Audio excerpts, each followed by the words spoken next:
இந்த மாதிரி நாங்கள் தான் அடித்து அவங்கள்ட்ட ஒப்படைச்சோன்ற மாதிரி, நாங்கள் தான் முதல்ல அடித்து அவங்கள்ட்ட அப்படி ஒப்படைச்சோன்ற மாதிரி சொல்கிறாங்க. அங்கேருந்து யாராவது ஒருத்தர் அந்த வார்த்தையை சொல்லலை. எல்லாருக்குமே தெரியும் அங்கே என்ன நடந்ததுன்னு.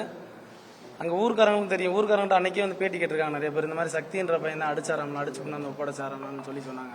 நான் அந்த மாதிரி நினச்சிதான் நான் அந்த வீடியோ நான் எடுக்கணும்னு எனக்கு தேவையே கிடையாது. அது எல்லாத்தையும் வேணால் கேட்டுக்கிட்டேன். அது அவங்களோட தனிப்பட்ட விருப்பம். ஆனால் அது விசாரணையில் தெரிஞ்சிடும், யார் என்னன்னு தெரிஞ்சிடும்.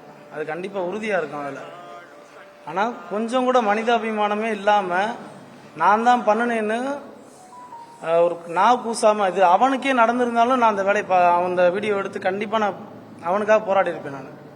ஆனால் நான் என்னையே அவனை இந்த இதில் சம்மந்தப்படுத்துன்ற வகையில் இப்படி பேசுறது ரொம்ப மன உளைச்சல் இருக்கு. இந்த 2 நாளாக அவன் மாமான்ற வார்த்தை சொல்ல மாட்டேன். நான் ஜாதி மதம் பார்த்து பழகுறவன் நான் கிடையாது. ஏன்னா விசாரிச்சு பார்த்துக்கங்க.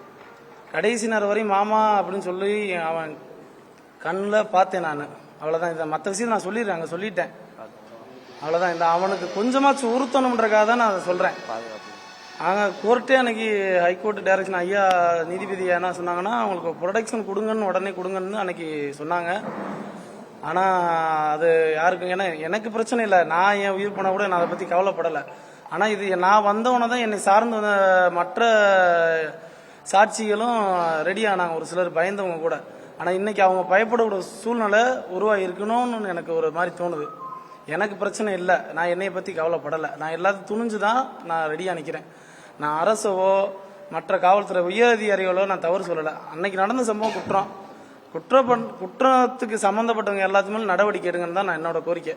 நான் அரசவோ யாரையுமே நான் தவறுதலாக சொல்லலை. இது சப்போர்ட் பண்ண மீடியாவுக்கும் மற்ற அனைவருக்குமே நன்றி. பாதுகாப்பு எங்களுக்கு கண்டிப்பாக கொடுக்கணும், ப்ரொடெக்ஷன் கொடுத்தே ஆகணும் கண்டிப்பாக. அந்த இளைஞர்லாம் ரொம்ப பயந்துருக்காங்க, கூடயே இருந்தவங்க அந்த சம்பவத்தில். அந்த நிகழ்வுல இருந்து வெளியே வர முடியாத சூழ்நிலையில் இந்த மாதிரி ஒரு பிரச்சனைகள் போலீஸுக்கு ஆப்போசிட்டாக போகும்போது அவங்களால மனசு வெளியில் சொல்ல முடியல, அவங்களால பேசவே மாட்டுறாங்க. அந்த மாதிரி சூழ்நிலையில் இருக்காங்க. அதை அவங்கள கொஞ்சம் ரொம்ப ஃபோர்ஸ் பண்ணாதீங்க, அவங்களுக்கு கொஞ்சம் பாதுகாப்பு கொடுங்க.